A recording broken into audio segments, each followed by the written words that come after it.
Arrêtez d'attaquer les directs éclairés. Hier, j'ai parlé. Oui, j'ai parlé. Je n'ai pas dit non de quelqu'un. Mais il y a quelqu'un qui a mis en commentaire. Arrêtez d'accuser les gens dans les vents. Mon cible n'est pas raté. Soit tu vas venir me dire, c'est qui j'ai accusé. Ou bien quand j'ai dit, à qui tu as passé. Si tu trouves là, moi je vais te répondre. Je n'ai pas peur de te répondre. Oui, dans le respect, il faut venir. On va se voir, on va se dire quelque chose. Oui, si tu m'as convaincu là, je vais te demander des excuses. Mais je vais te convaincre devant tout le monde ici. Je sais de quoi je parle. Nous, on n'est pas problème de quelqu'un. On ne s'attaque pas à quelqu'un. Laissons-nous développer. Oui, vous avez dit ici que personne n'allait parler. Nous, on va parler avec plaisir. Éclairé, merci. Merci, merci. On nous a dit qu'on est des gens fantômes, qu'on ne nous écoute pas. Mais on sait qui est écouté, qui est respecté, où les vraies informations sont. Donc, éclairé, ici au Serré Kanya. Et je salue tous les doyens des plateformes, tous les Mao, tous les Chao.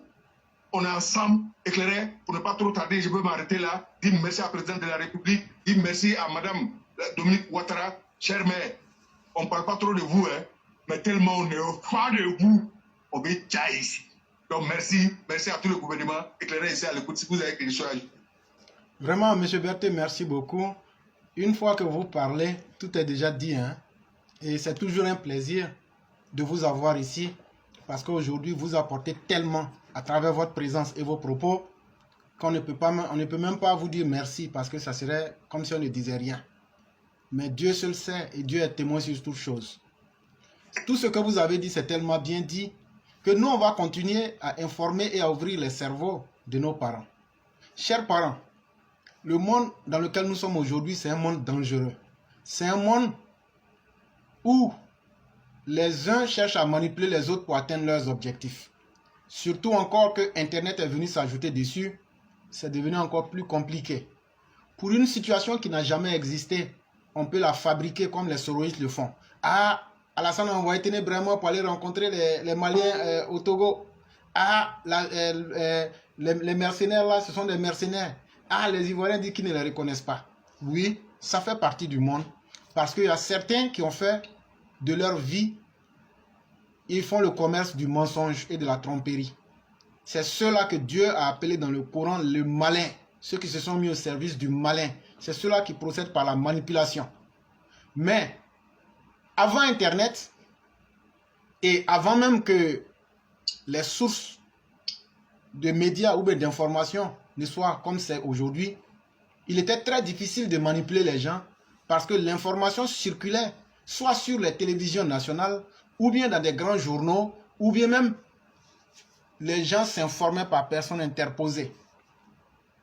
Mais aujourd'hui où nous pensons que nous avons tous les moyens et que nous sommes déjà plus intelligents et qu'on a facilement accès à l'information, on a un grand danger qui se présente à chacun de nous. Ce grand danger-là s'appelle la manipulation dans l'information. Ça veut dire toi-même tu es encore vivant là. On va te convaincre qu'on a fini de faire ton enterrement il y a une semaine. Toi-même là, étonné même est fini d'être étonné. On te dit oui, éclairé, toi ton enterrement, on a fini ça. On a partagé sacrifice, tout. Tu es mort, ça fait une semaine. Éclairé même là, il écoute. Lui-même il ne comprend rien dedans. C'est dans ça même on va sortir pour dire éclairé a volé l'argent d'une prisonnière. Tellement mensonge, il n'a plus de limite. Mais chers parents, regardez aujourd'hui, la bande des manipulateurs, a commencé par l'opposition ivoirienne, pour venir, et si vous voulez découvrir, voilà une personne, Soro Guillaume et sa bande, des gens qui sont tellement indignes que eux là, chaque fois, au moins par semaine, ils font au moins près de 30 mensonges. Si vous divisez par 7, je suppose que peut-être si certains sont croyants parmi eux, certains vont peut-être à la mosquée le vendredi et donc d'autres vont à l'église le dimanche. Donc on va faire moins 1. J'ai dit 30 mensonges. Donc prenez 6 jours. Peut-être que s'ils ont honte de Dieu, ils se reposent soit le vendredi ou le dimanche. Donc prenons 6 jours. Dans les 6 jours là, chaque jour ils font au moins 5 mensonges. Ça c'est ce qu'on connaît. Mais ce qu'on ne connaît pas là, c'est Dieu seul qui sait. Toi qui viens sur Internet, comment tu vas faire pour savoir que quelque chose est vrai ou c'est faux? Toi qui es venu sur Internet, c'est pour essayer d'augmenter ta connaissance. C'est pour essayer d'ouvrir ton esprit. Internet, là, le vrai but, là, c'est comment progresser. Au moment où on est en train de prendre Internet pour chercher à déstabiliser nos pays, à mentir à nos propres parents, aujourd'hui, les gens prennent Internet pour soigner des gens. Un docteur ne se lève plus. À partir d'Internet, quelqu'un reste aux États-Unis, il soigne quelqu'un à Abidjan, il soigne quelqu'un à Hong Kong. Aujourd'hui, on reste là. Il y a ce qu'on appelle aujourd'hui la monnaie électronique. Aujourd'hui, le monde est en train d'avancer, chers parents africains. Ne pensez pas que l'Internet, c'est un outil de jeu. Enlevez ça dans votre tête. La première chose que je vais vous dire, pour savoir que l'Internet n'est pas un jeu, la première chose, c'est que dès que tu as accès à l'outil informatique, si tu ne fais pas attention là, tu passes presque toute la journée dessus. Aujourd'hui, nous tous, notre vie est connectée à l'Internet. On a nos emails dessus, on a nos informations dessus, on a toute notre vie qui est collée dessus. Et on prend ça aussi pour se distraire. C'est très bien.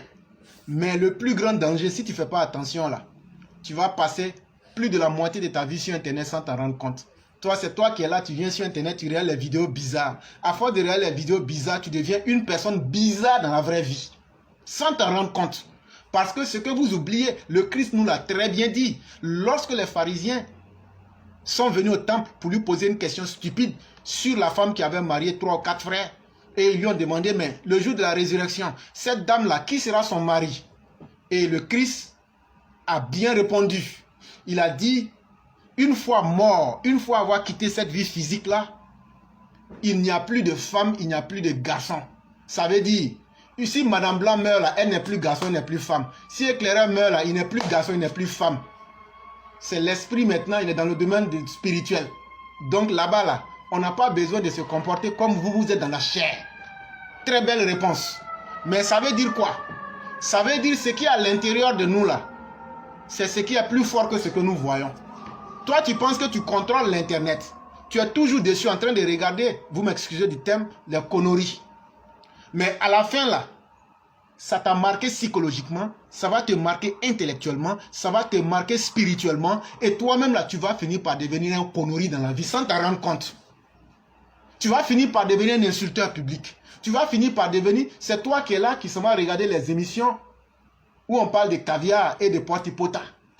À la fin de la journée, tu penses que tu n'es pas affecté. Mais un jour, directement ou indirectement, tu vas voir les conséquences sur toi. Donc, le premier conseil qu'on vous donne, quand vous venez sur Internet, sachez où vous voulez aller. Ce n'est pas parce que l'autoroute est là qu'il faut aller dans tous les sens. Il faut chercher, tu vas où? Bon, moi, je m'en vais à Divo. Je m'en vais à Divo. Quand j'arrive là-bas, là, est-ce qu'il n'y a pas une petite route pour aller dans mon village? C'est comme ça qu'on appelle un homme sérieux. L'Internet, là, c'est un boulevard. C'est une autoroute. Si tu ne connais pas ta route, il faut chercher à savoir où tu veux aller. Chers parents, à partir d'aujourd'hui, si vous venez sur Internet, sachez où vous voulez partir et ce que vous voulez. C'est très important. Ça, on ne peut pas demander à quelqu'un de savoir ce qu'il veut. C'est toi qui sais ce que tu veux. Ce que tu veux là, est-ce que c'est bonne information tu veux ou est-ce que c'est fausse information tu veux? Si c'est fausse information tu veux, il faut aller sur Chris Yapi. Tu seras rassasié. Chaque jour, ils vont te donner au moins 5. Maintenant, si toi tu dis que c'est vraie information tu veux là, maintenant, vraie information là, on dit tout ce qui est bon est toujours rare. C'est à toi-même de savoir où tu t'en vas. Non seulement il ne faut pas perdre ton temps en suivant n'importe qui, sinon tu vas finir par être n'importe qui et tu vas perdre toute ta vie sur Internet. Mais lorsque tu sais maintenant que c'est des personnes fiables que tu veux suivre, il faut les suivre. Pas parce que tu les aimes, mais parce que leurs informations là te permettent d'avancer dans ta vie. Et si on prend par exemple les plateformes qui donnent l'information dans sa vérité, une fois que tu les suis, il ne faut pas te contenter à ça. Ah, comme on dit la vérité chez Éclaireur. Non, non, non. Il faut demander toujours preuve. Vous voyez ici, chaque fois que quelqu'un parle, ou même quand moi-même je parle là, je mets la preuve avant de parler. Parce que quand quelqu'un ment là, si tu lui demandes preuve là, quand il va te donner, il y a 2 cas. Premier cas, il va mettre la source. Quand il va mettre la source là, lui-même il sait que la source n'est pas vraie. Toi-même là, ça va te, si tu es habitué aux bonnes informations, ça va te paraître bizarre. Il met par exemple quelque chose, par exemple, la source c'est peut-être, je vais dire par exemple, un nom bizarre par exemple. Par exemple, Orange, non c'est pas Orange, on va dire par exemple banane.com. Depuis quand banane.com, c'est un exemple que j'ai pris, est une source fiable d'information. Donc la source de l'information là, si c'est une fausse information, au lieu de te dire là où Éclaireur dit Banque mondiale, la personne va tourner, va venir te dire, bon, ah, c'est quoi ci qui avait écrit, oh. Mais bon, c'était comme ça, hey, Tu as dit Banque mondiale, il faut prouver que c'est Banque mondiale. Et donc, la source va vous permettre de certifier ce que la personne en qui vous croyez dit là. Oui, c'est vrai, mais il a prouvé avec une vérité. Et la deuxième chose, soit si c'est une fausse source, la source même là, toi-même, puisque tu t'es déjà abonné dans le sens de chercher les vraies informations, automatiquement ton esprit même va te faire douter. Moi, je n'ai jamais entendu ça. Ou me mettre legombo.com. Legombo.com, ça c'est quoi ça? Donc, tu vas savoir le vrai du faux. Ça, c'est les deux premières méthodes. D'abord, pourquoi je viens sur Internet? Qui je dois suivre sur Internet?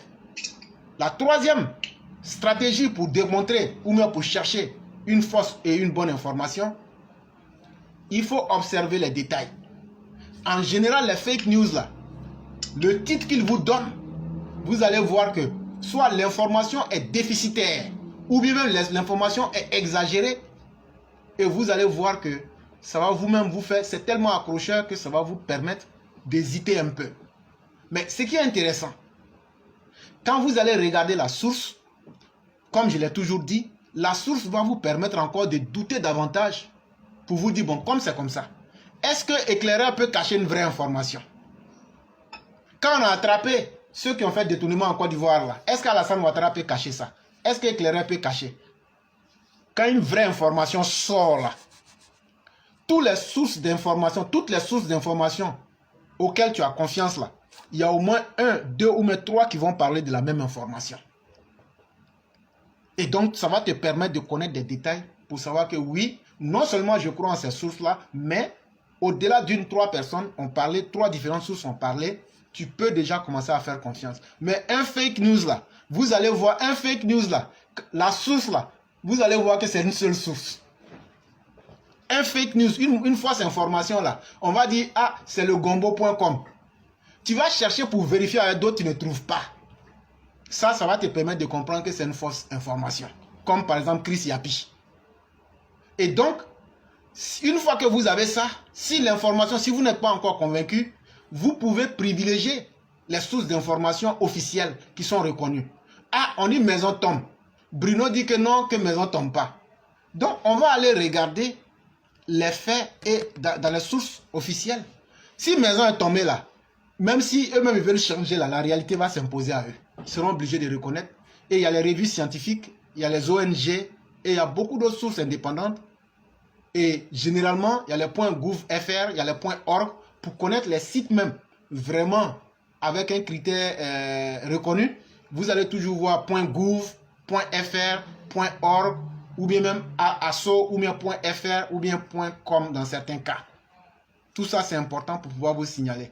Et puis, il ne faut pas se renseigner comme, ah, on dit éclaireur, lui, il dit la vérité là. Mais demain, l'éclaireur peut changer. Donc, il ne faut pas te fier seulement à l'éclaireur seul. Il faut chercher toujours à mettre en question ce que l'éclaireur dit. Tu vérifies très bien. Maintenant, comment tu peux vérifier ça? C'est très simple. Il y a plusieurs canaux d'information pour vérifier les fake news.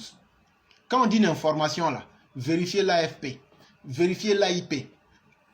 Vérifiez aussi, il y a certains sites même qui se sont spécialisés dans le décodage. C'est-à-dire que tu prends le lien Internet là, quand tu mets ça dans Décodex, quand tu mets le lien dans Décodex là, si c'est une fausse information, ils vont vous dire ça là, c'est pas une vraie information.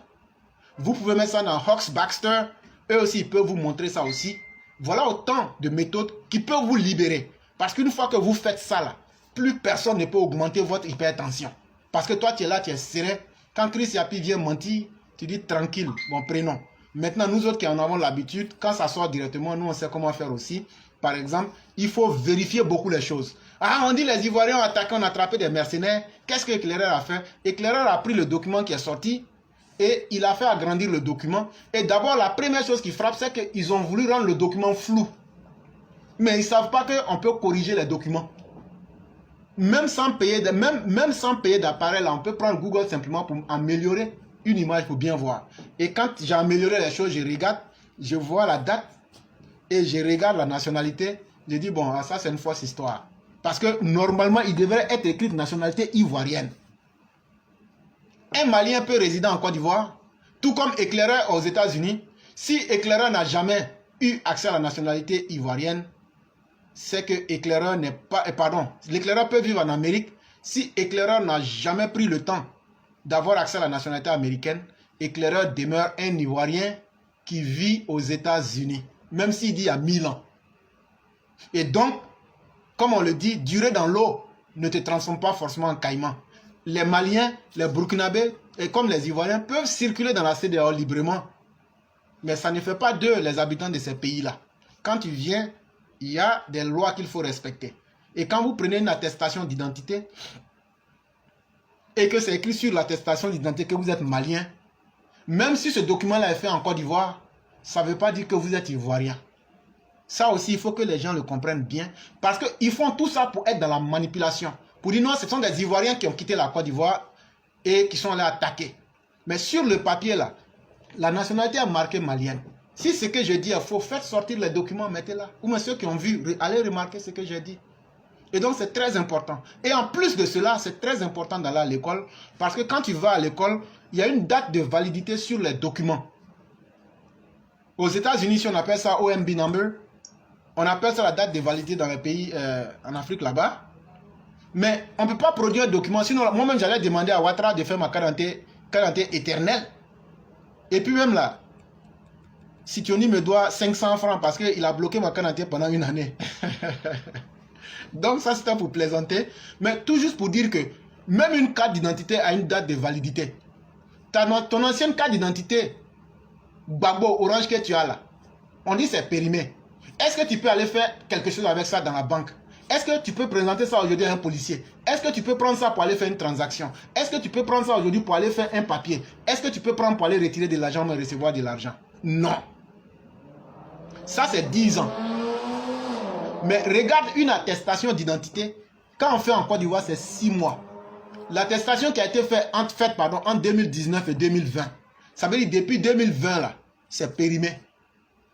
On a fait 2021. C'est en 2022. Vous prenez ça pour venir présenter aux gens. Ce n'est pas intelligent de la part de ceux qui ont fait ça. Il faut qu'ils gagnent en intelligence. Même quand on veut mentir, il faut savoir qu'il y a des gens comme la classe éclaireur pro-vérité. Et ça, je tiens à le dire à tous. L'éclaireur pro-vérité, là, ce n'est pas une personne.